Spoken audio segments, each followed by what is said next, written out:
Hello guys, welcome to my channel. Episode की शुरुआत रणवीर से होती है। वो लोग अक्षय तृतीया की पूजा की तैयारी करते हैं और घर में मेहमानों का वेलकम करते हैं।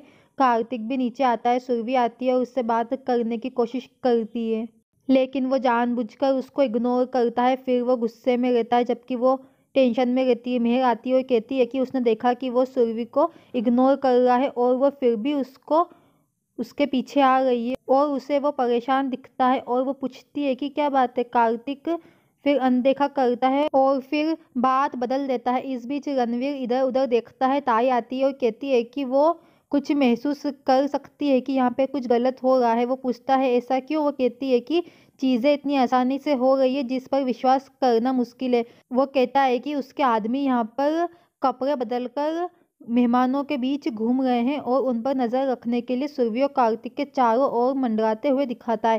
ताई उसकी बात मानती है। इस बीच किशोर इशारा करने की कोशिश करता है कार्तिक को।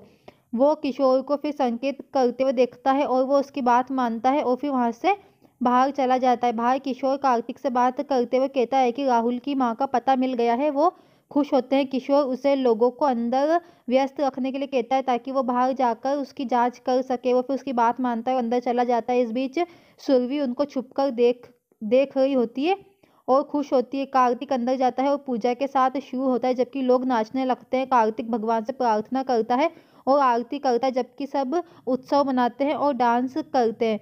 फिर किशोर उस पत्ते पर आता है और उसके पीछे वो सुरभि को देखता है। वो उसे वहां देखकर हैरान हो जाता है जबकि वो कहती है कि उसे यहाँ रहने की जरूरत है। वो पूछता है कि वो कार्तिक को क्या बताएगा। वो बताती है कि वो उसका उतावलापन जानती है और इसलिए उसे पुलिस से बात करने से पहले उससे बात करनी चाहिए थी। किशोर कहता है कि कार्तिक नाराज हो जाएगा।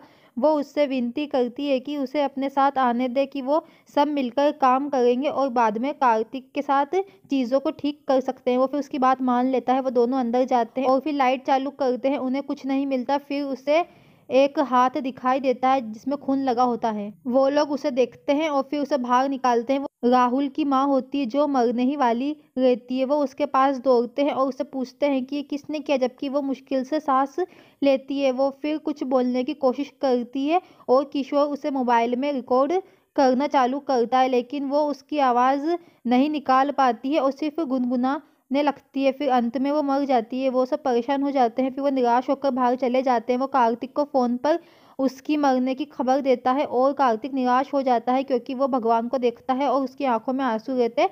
फिर वो लोग रास्ते में जाते हैं और फिर सोचते हैं कि अब क्या किया जाए। और वो कहता है कि इसका मतलब रणवीर को पता था कि हम लोग वहाँ पहुँचने वाले हैं, इसलिए उसने हमसे पहले उसकी जान ले ली।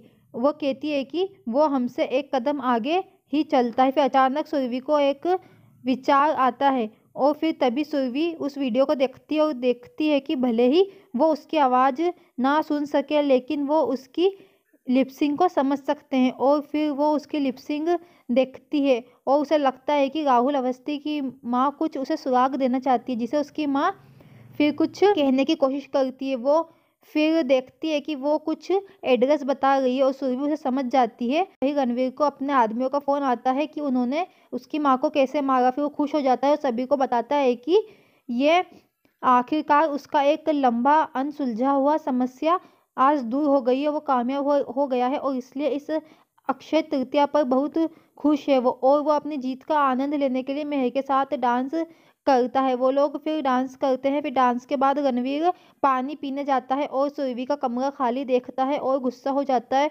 फिर वो अपने आदमी को फ़ोन लगाता है, उससे पूछता है कि किशोर के साथ और कौन था। वो आदमी कहता है कि एक कोई औरत भी थी। रणवीर परेशान हो जाता है और फिर उस आदमी को कहता है कि वो सुरभि को ढूंढे। फिर सुरभि और किशोर अंत में पहुंचते हैं और फिर वो लोग वहां पे टूट जाते हैं। वो सुराग खोजने की कोशिश करते हैं। जब वो एक अलमारी खोलने की कोशिश करती है तो उसका बल उसके बगल की पेंटिंग को गिरा देता है और उसके नीचे एक तरफ एक पैकेट चिपका होता है। वो चिंता में आ जाती है और उसे एक लेटर और एक मोबाइल मिलता है। फिर वो उसे जल्दी से खोलते हैं। वो उलझे हुए रहते हैं। सुरभि ये पता लगाने के लिए उसे पढ़ना चालू करती है। उसमें लिखा होता है कि ये उसके दोस्त है जो राहुल की पूरी हत्या का चश्मदीद गवाह था और उसकी आखिरी सांसों में वो उसके सामने था, लेकिन उसके खिलाफ खड़े होने के लिए रणवीर के प्रभावशाली कद से वो डरता था। वो इस बारे में भी बात करता है कि कैसे उसने राहुल की मदद नहीं की और उसकी पूरी हत्या को उसने रिकॉर्ड कर लिया ताकि उससे इंसाफ मिल सके। वो फिर चौंक जाते हैं। वो फिर पढ़ना जारी रखती है। इसमें आगे लिखा होता है कि वो अपने दोस्त को बचाने में सक्षम नहीं होने के लिए खुद को दोषी मानता है, लेकिन अब अपराधी को दंडित करना चाहिए और इसलिए राहुल की आत्मा को शांति मिलेगी।